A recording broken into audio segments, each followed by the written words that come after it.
शमूएल की दूसरी पुस्तक। शमूएल की दूसरी पुस्तक शमूएल की पहली पुस्तक का शेष भाग है।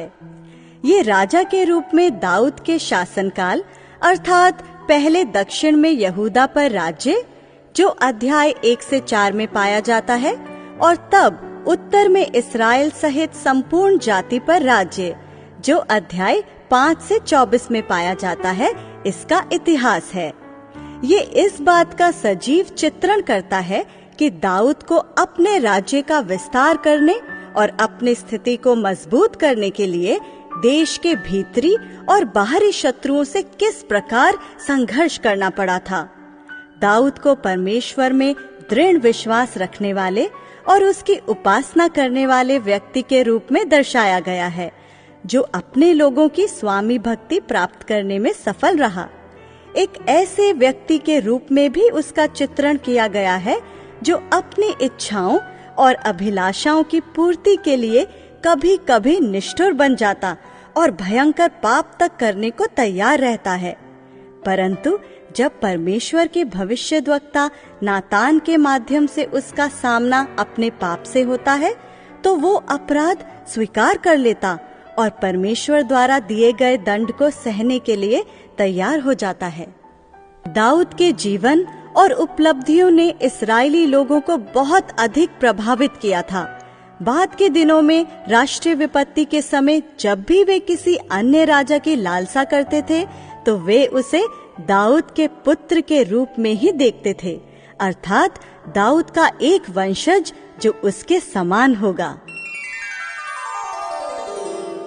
दूसरा शमूएल अध्याय 1।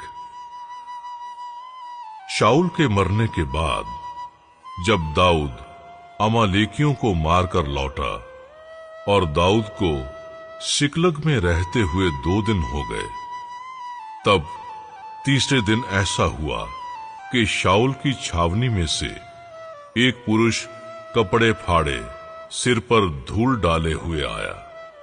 जब वो दाऊद के पास पहुंचा, तब भूमि पर गिरा और उसको दंडवत की। दाऊद ने उससे पूछा, तू कहां से आया है? उसने उससे कहा, मैं इस्राएली छावनी में से बचकर आया हूं। दाऊद ने उससे पूछा, वहां क्या बात हुई, मुझे बता। उसने कहा, ये कि लोग रणभूमि छोड़कर भाग गए और बहुत लोग मारे गए, और शाऊल और उसका पुत्र योनातान भी मारे गए हैं।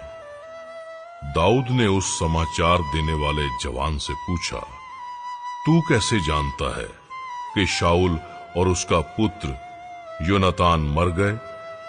समाचार देने वाले जवान ने कहा, संयोग से मैं गिलबो पहाड़ पर था, तो क्या देखा कि शाऊल अपने भाले की टेक लगाए हुए है। फिर मैंने ये भी देखा कि उसका पीछा किए हुए रथ और सवार बड़े वेग से दौड़े आ रहे हैं। उसके पीछे फिरकर मुझे देखा और मुझे पुकारा। मैंने कहा, क्या आज्ञा? उसने मुझसे पूछा, तू कौन है? मैंने उससे कहा, मैं तो अमलेकी हूं। उसने मुझसे कहा, मेरे पास खड़ा होकर मुझे मार डाल, क्योंकि मेरा सिर तो घूमा जाता है, परंतु प्राण नहीं निकलता। तब मैंने ये निश्चय जान लिया कि वो गिर जाने के पश्चात नहीं बच सकता। उसके पास खड़े होकर उसे मार डाला, और मैं उसके सिर का मुकुट और उसके हाथ का कंगन लेकर यहां अपने प्रभु के पास आया हूं। तब दाऊद ने अपने कपड़े पकड़कर फाड़े, और जितने पुरुष उसके संग थे उन्होंने भी वैसा ही किया, और वे शाऊल और उसके पुत्र योनातान और यहोवा की प्रजा और इस्राएल के घराने के लिए छाती पीटने और रोने लगे, और सांझ तक कुछ ना खाया, इस कारण कि वे तलवार से मारे गए थे। फिर दाऊद ने उस समाचार देने वाले जवान से पूछा, तू कहां का है? उसने कहा, मैं तो परदेसी का बेटा अर्थात अमालेकी हूं। दाऊद ने उससे कहा, तू यहोवा के अभिषिक्त को नष्ट करने के लिए हाथ बढ़ाने से क्यों नहीं डरा? तब दाऊद ने एक जवान को बुलाकर कहा, निकट जाकर उस पर प्रहार कर। तब उसने उसे ऐसा मारा कि वो मर गया। और दाऊद ने उससे कहा, तेरा खून तेरे ही सिर पर पड़े, क्योंकि तूने ये कहकर कि मैं ही ने यहोवा के अभिषिक्त को मार डाला, अपने मुंह से अपने ही विरुद्ध साक्षी दी है। शाऊल और योनातान के लिए दाऊद का विलाप गीत।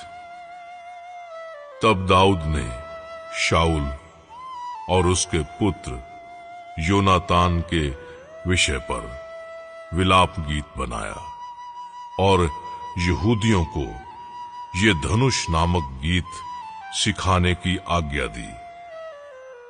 ये याशार नामक पुस्तक में लिखा हुआ है, हे इस्राएल, तेरा शिरोमणि तेरे ऊंचे स्थान पर मारा गया। हाय, शूरवीर कैसे गिर पड़े हैं, गत में ये ना बताओ और ना अश्कलोन की सड़कों में प्रचार करना, ना हो कि पलिश्ती स्त्रियां आनंदित हों, ना हो कि खतना रहित लोगों की बेटियां गर्व करने लगें।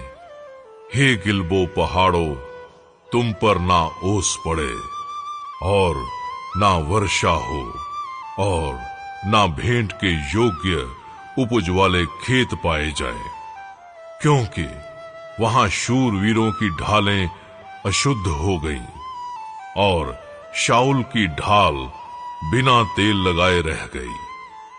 जूझे हुओं के लिए लहू बहाने से और शूरवीरों की चर्बी खाने से योनातान का धनुष ना लौटता था और ना शाऊल की तलवार छूछी फिर आती थी।